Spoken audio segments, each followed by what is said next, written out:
Salut à tous les amis, j'espère que vous allez bien. On se retrouve ce soir pour débriefer le dernier match de la saison entre le Barça et le FC Séville. Ce sera un débrief assez rapide puisqu'on va également faire un bilan ensuite de la saison globalement, ce qu'il faut changer, etc., etc. Bon, je vous mets le 11 mis en place par Xavi et par Quique Sanchez Flores, le dernier 11 de Xavi puisqu'il sera remplacé dès demain par Hansi Flick qui devrait être annoncé ce lundi. Alors Ter Stegen au but, Cancelo, Koundé sur les côtés, défense centrale Cubarsí, Nigo Martinez comme les dernières semaines en absence donc de Ronald Araujo, milieu de terrain Christensen double pivot avec Gundogan et devant lui Pedri, Fermin et en attaque Lamine Yamal, Robert Lewandowski. Côté FC Séville, quelques joueurs de Liga, Nilan le gardien, Sergio Ramos en défense, également Youssef En-Nesyri en attaque, Ocampos, Luque Bacchio, bref, pas mal de joueurs qui ont l'habitude de jouer en championnat d'Espagne. Bon, tout d'abord, le début du match, assez bizarre, puisque le Sanchez-Pizjuán était quasiment vide, puisque les supporters de Séville protestaient contre leur direction. Et il a fallu un petit peu de temps pour que le stade se remplisse, une quinzaine de minutes. Mais assez rapidement, le Barça a ouvert le score suite à une belle action créée Cancelo, Pedri, Cancelo, bon centre pour Lewandowski qui n'est pas hors jeu, qui va mettre le 1-0 très rapidement. Globalement, un Barça qui va dominer le match au début et ensuite le FC Séville va reprendre sur des contre-attaques beaucoup plus de rythme, beaucoup plus d'occasions. Ils vont taper les poteaux, le Barça aussi, ils vont égaliser par le biais de Youssef En-Nesyri suite à une erreur défensive et un Ter Stegen qui aurait pu faire bien mieux dans les buts. Et ensuite, Pedri a tapé la barre, Cancelo a tapé le poteau. Côté FC Séville, ils ont également touché le poteau, ils ont beaucoup de situations en première mi-temps. Bref, pas beaucoup non plus à dire, un constat assez habituel. Pedri, je l'ai trouvé beaucoup mieux haut sur le terrain, puisqu'il jouait derrière Lewandowski, ça a changé des dernières semaines.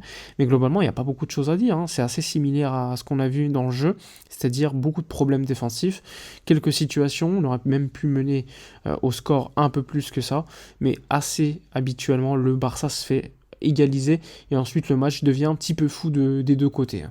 Ça se sentait également que c'était un match de fin de saison, donc pas beaucoup de choses à dire de plus sur la première mi-temps et sur la seconde. Alors une seconde mi-temps avec peu d'intérêt honnêtement, le Barça a mis le second but notamment avec ce nouveau but de Fermin Lopez qui met le deuxième but important, mais globalement si tu dois faire un résumé de cette seconde mi-temps, il n'y a pas eu d'occasion côté FC Séville, le Barça a eu quelques situations, on a pu voir quelques changements, Hector Fort, Victor Roque, Félix, Ferran Torres qui sont entrés, Romeu à la mi-temps aussi. Mais globalement, on va pas se mentir, c'était pas un match en seconde mi-temps attrayant. En première mi-temps, c'est beaucoup plus éclaté. Première mi-temps, c'était déjà mieux.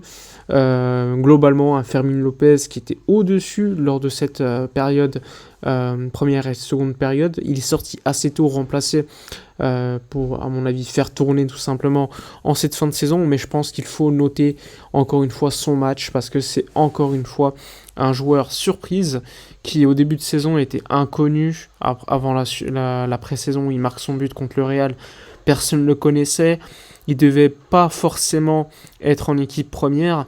Il a étonné le staff et Xavi l'a gardé.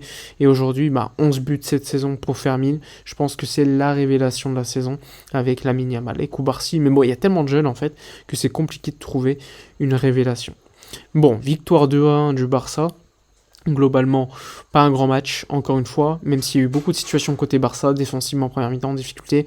Mais bon, le principal a été la victoire pour la fin de Xavi à Barcelone.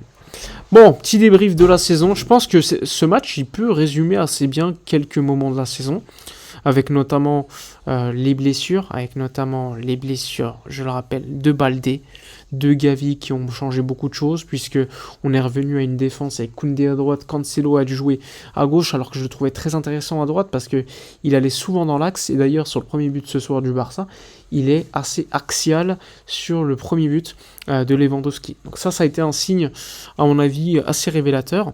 On a eu également, en plus des blessures, pas beaucoup de jeux, il y a eu des périodes avec du jeu, ça c'est clair, surtout à partir de la Ligue des Champions avant le match contre le PSG, ça c'est une certitude, mais sur toute la saison, très peu de jeux, pas assez à mon goût, beaucoup d'occasions créées, pas assez converti par Lewandowski et autres.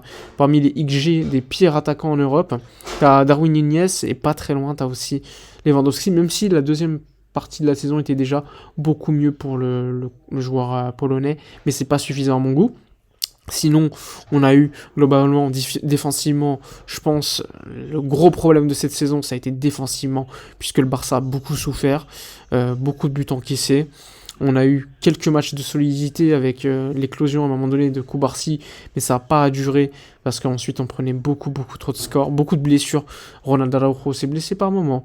Pedri a eu également ses blessures, De Jong aussi.